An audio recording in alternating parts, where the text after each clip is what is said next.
오늘의 말씀 본문은 마가복음 5장 25절에서 34절입니다. 그 중에는 12년 동안 혈루증을 앓아온 여자가 있었습니다. 그는 여러 의사에게 보이면서 고생을 했습니다. 그러나 가진 돈만 다 써버리고 효과는 없었습니다. 오히려 병이 더 심해져 갈 뿐이었습니다. 그러던 중 예수님에 대한 소문을 듣고 사람들 틈에 끼어 예수님을 따라가다가 예수님의 옷에 손을 대었습니다. 그 여자는 옷에 손을 대기만 하여도 내가 나을 거야 하고 생각했습니다. 그 즉시 피가 흐르는 것이 멈췄습니다. 그녀는 자신의 병이 나은 것을 몸으로 느꼈습니다. 바로 그때 예수님께서 자신에게서 능력이 나가는 것을 느끼셨습니다. 그래서 돌아서서 물으셨습니다. 누가 내 옷을 만졌느냐? 제자들이 말했습니다. 사람들이 에워싸고 밀치고 있는데 누가 손을 대었다고 말씀하십니까? 그러나 예수님께서는 손을 댄 여자를 찾으려고 둘러보셨습니다. 여자는 자기에게 일어난 일을 알고서 두려워 떨었습니다.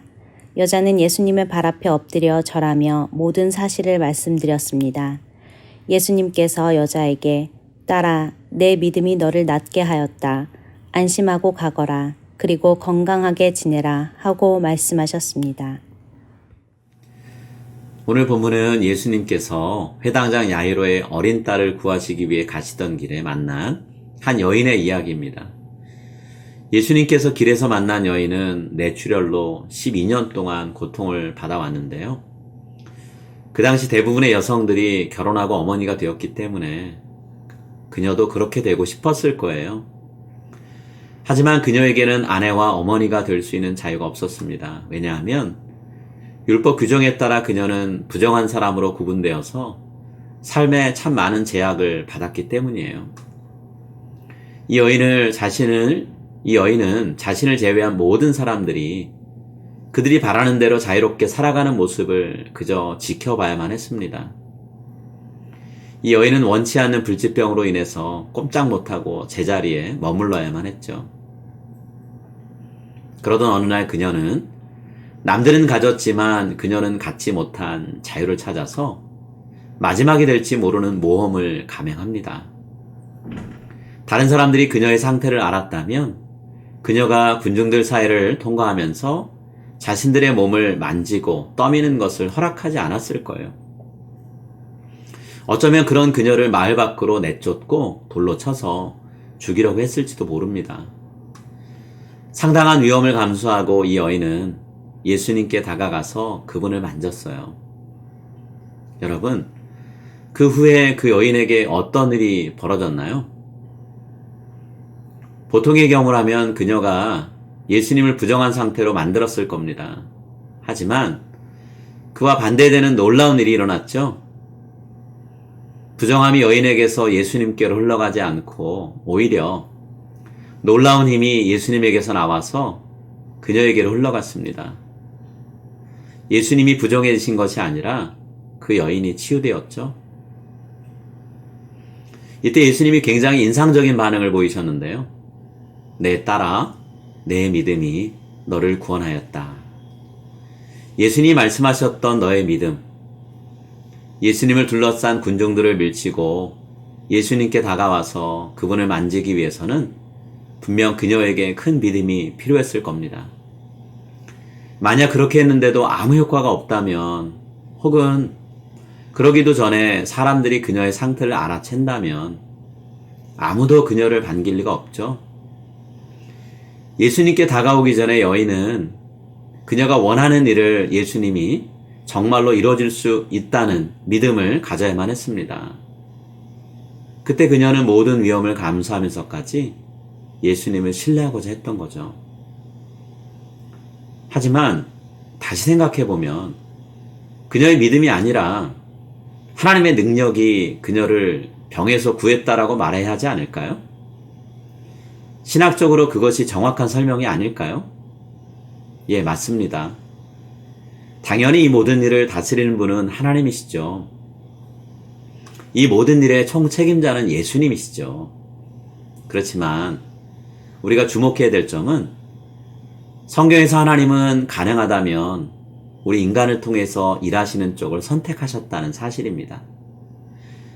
하나님은 인간을 단순히 하나님이 일하실 때 옆에 서 있는 구경꾼으로 만들기 원치 않으세요. 하나님은 우리 인간을 그분의 사역에 동참할 뿐만 아니라 하나님이 하신 일을 보고 하나님을 경배하라고 하십니다. 그래서 하나님을 위해 살아가는데 필요한 힘을 얻으라고 말씀하세요. 그 과정의 시작이 바로 믿음입니다. 모든 능력은 하나님에게서 나오죠.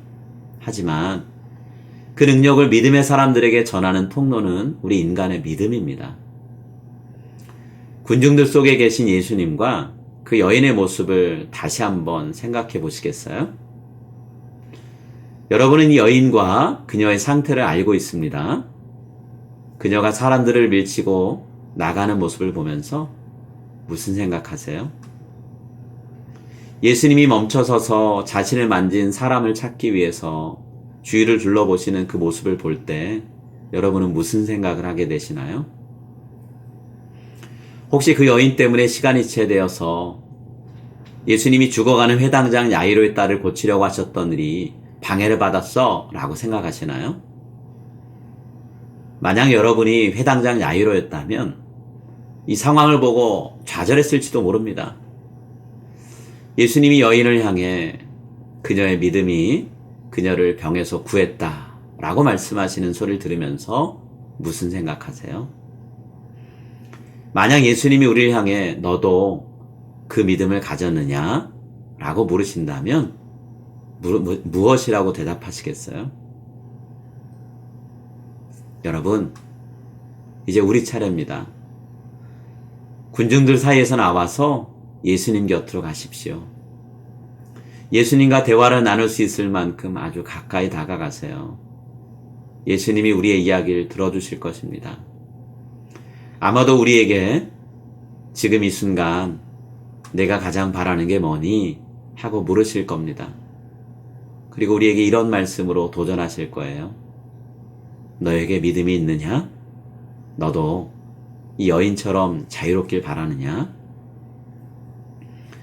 예수님이 우리의 소원을 물으실 때 그분이 우리의 소원을 이루실 수 있다는 그 사실을 믿으면서 예수님께 바라는 바를 솔직하게 말씀드릴 수 있는 저와 여러분이 될 수 있기를 간절히 소망합니다.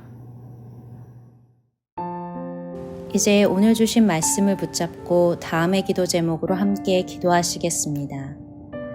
예수님, 제 삶 곁으로 다가와 주셔서 감사합니다. 저도 용기를 내어 주님을 신뢰하고 제 삶에서 만나는 수많은 어려움을 하나님께 솔직하게 말씀드릴 수 있게 해주소서. 예수님이 저의 삶의 치료자 되심을 감사합니다. 주님의 능력과 저를 향한 긍휼의 마음을 신뢰하며 손을 내밀어 주님을 만져 치유의 능력을 경험하게 하소서.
이제 오늘의 합심 기도 제목을 따라서 함께 기도하겠습니다. 그리스 까테리니 지역의 로마 형제 자매들의 건강, 예배 생활, 삶을 안전하게 지켜주소서. 양남식 선교사님의 건강을 회복시키시고 코로나로 돌아가신 성도님 가정을 위로해 주소서. 신영원 이몽란 선교사님을 통해 니카라과 청소년, 청년들이 새로운 미래를 꿈꾸게 하소서.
이제 다음 기도 제목을 놓고 함께 기도하겠습니다.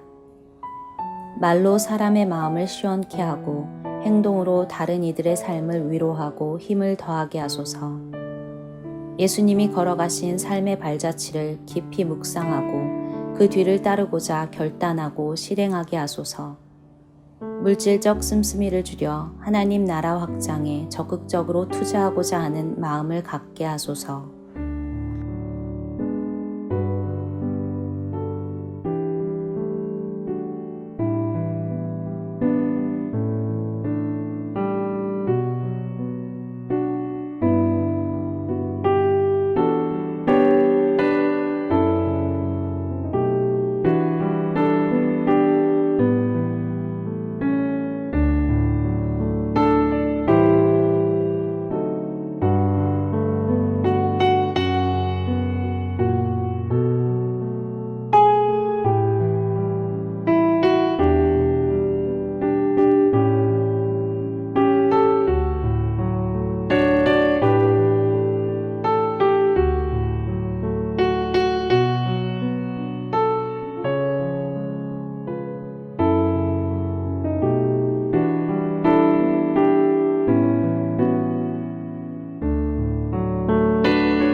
이제 다음 기도 제목을 놓고 함께 기도하겠습니다. 가정과 학교에서 공부하며 자라가는 자녀들이 육체적, 정서적, 영적으로 건강하게 하소서. 성도님들의 직장과 사업을 지켜주시고 하나님의 선한 능력과 인도하심을 보게 하소서. 연로하신 어른들과 지금 상황에서 외로움과 답답함을 느끼는 성도님들을 보살펴 주소서.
이제 자신과 가정을 위한 기도 제목을 놓고 함께 기도하겠습니다.